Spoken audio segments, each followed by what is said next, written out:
Welcome back, ladies and gentlemen. Professor Connect here with a video to give you guys a rundown of radians, degrees, and revolutions. Just so you guys have a heads up, this is a topic that is widely used in classes such as pre-calculus, trigonometry if you take that class, physics, and it can be used inside of calculus as well. Really, this can be used in engineering fields as well, but there are three major types of measurements in this realm. There's radians, which is usually given by the symbol theta. There's degrees, which is in terms of our normal, how we see it, like a number with a degree symbol. And then there's revolutions, which is usually just shortened to REV. Sometimes classes may completely just shorten it to lowercase r. I'm gonna try to avoid that because I think that becomes a little more confusing when we talk about radius and revolutions, and they both use lowercase r. So I'm just gonna stick to REV. So before we get started, what the heck is a radian? Well, a radian is a type of measurement that's in terms of pi. And so we should already know what a degree is, but a radian is kind of a little weird. So I actually left some color coding over here. That way we can actually identify. So I'm gonna use everything in black. It's either gonna be pre-set up or it's gonna be determined in radians. So we measure radian in terms of pi. So what I mean by that is that if I have 2 pi radians,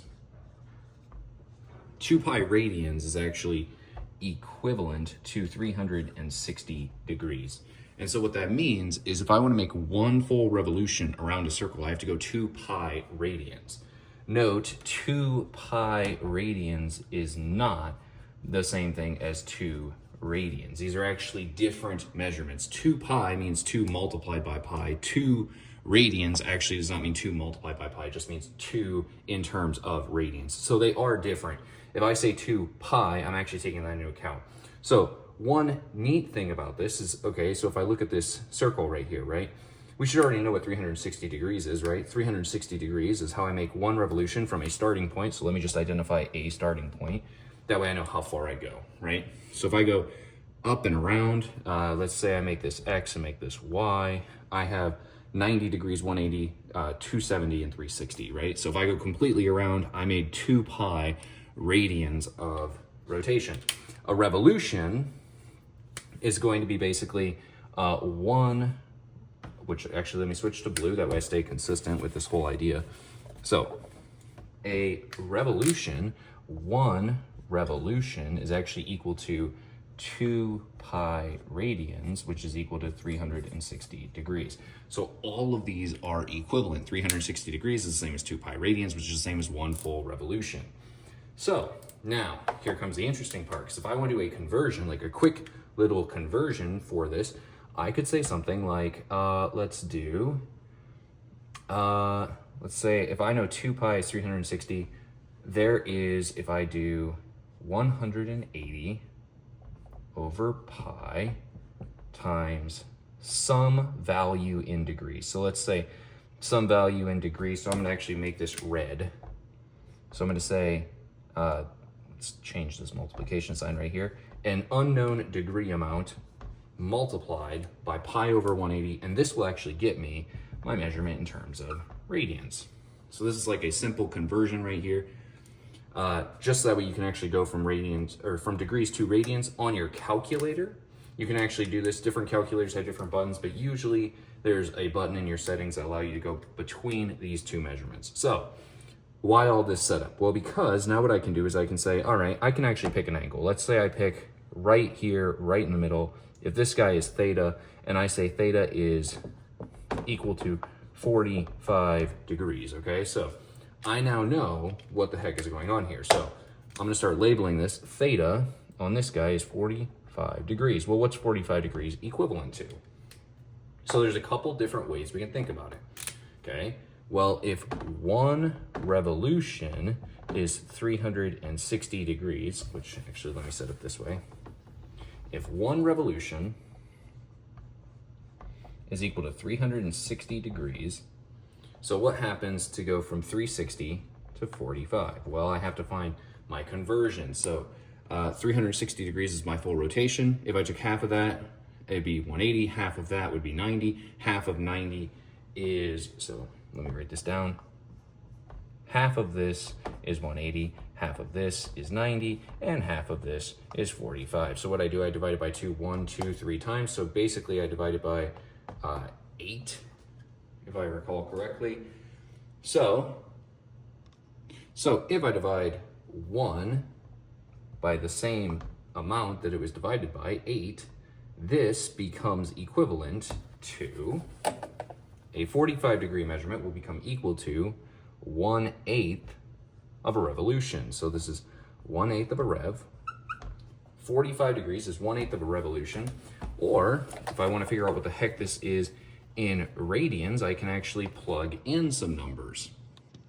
All right, so if I plug in this number here and I take my 45 degrees and I multiply by pi over 180, I'm going to take this and make it a fraction real quick. So I'm going to have 45 pi over 180, and this is actually going to reduce down to pi over 4.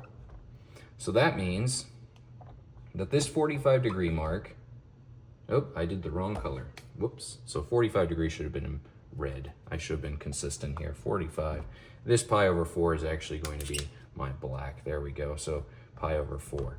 So basically what I have here then is that when I do this conversion and I multiply these straight across and reduce, I get that 45 degrees is equal to 1/8 of a revolution, or it's equal to pi over 4 radians. So this gets me a little bit of an intro into what the heck a radian, a degree, and a revolution all are. So one last thing before we go is actually, I want to do one more little example problem. I want to take a different angle. Let's say you start with radians, because that's kind of like the weird one, right? Let's say I start with, let's say I start with exactly 3 radians, because that's weird. It's not in terms of pi now, it's just a number, 3 radians. And this is going to show like 2 pi is not the same as 2 radians. So these are not going to be the same. So if I want to convert this guy, I'm going to take, let's see, first let's go into degrees. So if I take this and convert it to degrees, I'm going to have 3 multiplied by, this time I'm going to flip these, 180 over pi. That's because I just did math. I just did a little math algebra over here, and I took this guy over to the other side, and that's going to be equal to my degrees. So I'm going to do that math real quick. So if I actually convert this guy real quick, I set my equation up, and this is actually equal to 171.89 degrees. Mathematically, that makes sense. Now, the one thing I do want to show is this versus 3 pi radians, because here's one thing to keep in mind. 3 pi radians, if I were to make one full revolution, we said one full revolution is 2 pi radians. So here's 2 pi radians. That means if I make up to 3 pi radians, I would go, this is my pi then, because 2 pi is one full circle, so half a circle is pi. I'd be going around once and back to here. So if I did 3 pi, I'd be making over 360 degrees of revolution. So let's actually do this guy too. So 3 pi multiplied by 180 over pi, and this is going to get me an entirely different angle. So I'm going to do this on my calculator real quick. Divide that by pi, and I get 540 degrees. And as you can see, these guys are not equivalent. So 3 radians is not the same as 3 pi radians. So that was the last little bit that I want to cover with you guys, because I think giving you guys an introduction into radians, degrees, and revolutions is going to be helpful for a lot of different classes. And then this can be a reference for you to always come back to. So if you have any questions, leave them in the comments below, and I'll do my best to answer them. Thank you for your time, and I'll see you guys in the next video.